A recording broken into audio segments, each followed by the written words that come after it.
The first segment of the Hot 7 Nightly News is brought to you by Flow. Tonight, health officials continue to deploy their greatest ammunition yet against COVID-19 as cases and deaths overwhelm healthcare workers. Borderley officials say more help is needed if violent incidents at the facility are to decrease, and the Ministry of Health receives the latest donations towards ending the scourge of COVID-19. This is the Hot 7 Nightly News with Lovelace and Amy Joseph.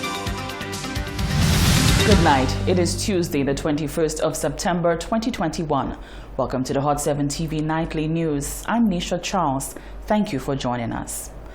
The significant rise in reports of COVID-19 cases and deaths are cause for concern for the Ministry of Health and Wellness and the population at large. It is for this reason that the ministry is continuing to appeal to the public to get vaccinated.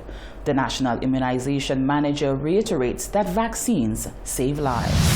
Since the onset of the COVID-19 pandemic in St. Lucia, the country has recorded 10,624 cases of COVID-19 and a combined total of 150 COVID-19 related deaths. Statistics which are causing high levels of anxiety across many sections of society. With the country currently in its fourth and deadliest COVID-19 wave so far and health officials stretched thin, health professionals are using the greatest ammunition available to them to help reduce the casualties caused by the pandemic. The National Immunization Manager, Tekla Jabati, says that while some of the deaths are vaccinated, the majority are not. From February 2021, when vaccines were introduced, until current, statistics show that unvaccinated persons account for 96.6% of hospitalizations. Partially vaccinated persons account for 2% of hospitalizations. Fully vaccinated persons account for 1.4% of hospitalizations. Unvaccinated persons account for 96.7% of deaths. Partially vaccinated persons account for 2% of deaths, whilst vaccinated persons account for 1.3% of deaths. It doesn't get any simpler. Vaccines save lives. It reduces the risk of hospitalization and death. The Ministry of Health, Wellness and Elderly Affairs continues on its mandate to ensure that the population is vaccinated for protection against the COVID-19 virus. As of Saturday, September 18, 2021, 43,431 first doses and 29,146 second doses of the COVID-19 vaccine have been administered. 7 months since the introduction of the COVID-19 vaccine to the population. 16.1% of the population has received the 2 recommended doses of the vaccine. The highest uptake of the vaccine remains amongst the 50 years and older age group, followed by those 24 to 49 years. Of note is the significant number of people who are partially vaccinated with only 1 dose of the vaccine. 1,843 individuals, 4.2% of total vaccinated in country, are overdue for their second dose of the vaccine. For the Hot 7 News, Nisha Charles reporting. 2 inmates from the Borderley Correctional Facility died last week as a result of stabbings at the institution. On Tuesday, Hot 7 received an update on the current situation at the facility from the Director of Corrections. Over a string of 4 days, the Borderley Correctional Facility has been the epicenter of violent crime. On Wednesday, 15th September, 21-year-old Noah Peter was stabbed multiple times at the Borderley Correctional Facility. He was rushed to the St. Jude's Hospital where surgery was performed, but succumbed to his wounds on Saturday, 18th. 1 day later, Thursday, 16th September, 45-year-old Kevin Wilson was found unresponsive in a pool of blood and was pronounced dead by medical practitioners. On Saturday 18th, Shaudius Clement and Jaso Polius were both treated for non-life-threatening stab wounds. The string of stabbings among the inmates have raised alarm within the public domain. Are inmates being supplied with weapons from the outside, or are they making their own? The Director of Corrections at the Bordelais Correctional Facility, Hilary Herman, explained that inmates for years have been known to use the materials around them to create weapons. He said the issue of contraband from the outside still persists. However, this time around, a new weapon of choice has been discovered. Inmates are very, very creative in manufacturing their own weapons. What we find now is most common now is pieces of fence. As you know, our facility is just about 20 years old, and the fence has become brittle, and from the sea blast in our area, so they're able to break parts of the fence and put a handle on it and really make an ice pick. And basically, what they do is they sharpen the ends of the chain link fence, and that's really the weapon of choice right now. So we, in trying to combat that, we have to limit the amount of inmates that are in the rec yard and supervise them more closely to avoid them breaking the fence and breaking small pieces of the fence. Herman explained that in addition to the craftiness and quick wit of inmates housed at the facility, the original challenges facing the BCF, compounded by the novel issues caused by the COVID-19 pandemic, accounts for the free time which inmates have. He says while the series of events that have transpired are unfortunate, there are many factors that may have aided in the build-up. We have serious challenges based on, fights with inmates.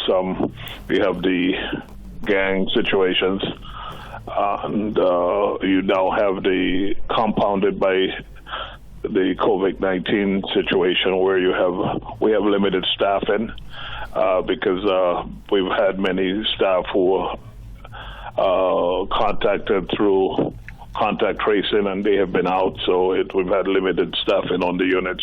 That has compounded the issues, which has actually given inmates a upper hand of having more unsupervised time. Mm-hmm. So as you'd imagine, that has contributed to some of the issues that we have. Herman said authorities are working assiduously to investigate the incidents and ensure the occurrences are minimalized. The Bordelais Correctional Facility currently houses 486 inmates, 14 of whom are females. Reporting for Hot 7 News, I am Genevieve Gonzague. And according to the Director of Corrections at the Bordelais Correctional Facility, at least 2 to 3 stabbings take place at the facility weekly. Following the most recent incidents where 2 inmates lost their lives, the director was asked what more should or can be done to ensure that the facility serves its intended purpose. Genevieve Gonzague tells us more. If the purpose of being housed at the Bordelais Correctional Facility is for rehabilitation and penance for breaking laws, given that inmates still find ways to harm each other and create havoc, is the institution actualizing its purpose? During the last week, 4 inmates have fallen victim to stabbings, with 2 succumbing to their injuries. In addition to its original objectives, what more can be done to ensure that such incidents do not happen as often as they currently do? Director of Correction at the Bordelais Correctional Facility, Hilary Herman, says on a policy level, structure and human resource needs to be improved. We need to do more close supervision, and to do close supervision, you need staffing. And we are a direct supervision facility where officers do direct supervision of inmates. But however, what happens is in the absence of enough staffing, you find that you may find a unit with, we normally have 3 or 4 officers, would only have 1 or 2 officers. So it's very difficult to do the direct supervision that we like to do. Of course, our fence needs to be replaced, but that's a task, as you'd imagine, very costly. So we've done the proposal to central government and hoping that we can get our fence replaced in the near future. Many have suggested that more programs be introduced to the facility to help furnish inmates with skills. Human explained that the facility does not lack programs. However, the majority are volunteer programs. He says perhaps if the initiatives were to become a part of the structure of the BCF, it would help occupy the idle time of inmates. I think occupying inmates' time is very important. Idle hands, you know what it said about idle hands. So keeping any program that will keep inmates occupied is a good thing. And we're not short of programs. Mostly what we're short of is equipment and personnel to run those programs. So it's not a matter of saying that we do to get programs. We have programs on the books. It's a matter of getting, for example, you just said sports or boxing. There are many organizations that has volunteered to come in and help us. We've had many organizations in the past that has helped, but programs on a voluntary basis, that's what they are. Those programs are normally not sustained. We need staffing on, for example, a sports instructor or a sports person that is their job to do that. When you depend on voluntarism in most cases, it only lasts for a few months. The St. Lucia Boxing Association has indicated their intention to begin a boxing program at BCF. Human says the facility is on board and will support all programs which will assist the inmates with life beyond the four walls of the institution. We're welcome to that, and the National Youth and Sports has talked about doing a partnership with us. We have Rise St. Lucia has just started a new initiative that we look forward to work with all these organizations. These are welcome. Okay. Like I said, sustainability is the key thing, because as you know, over the years we've had many good programs here at BCF, but again, it has come to the lifespan normally ends. So it's important that these programs become permanent and become part of the structure of our facility. The mandate of the correctional facility remains to protect society by providing a controlled, secure, safe, humane, productive, and rehabilitative environment for those assigned to its custody. Human says those in charge never lose sight of that and are working to ensure that it remains that way. Reporting for Hot 7 News, I am Genevieve Gonzague. Still to come, Pfizer says its COVID-19 vaccine is safe for younger children. But how soon will it be available for emergency use? Local authorities get training in combating gun trafficking and gun violence, and the latest donation in the fight against COVID-19.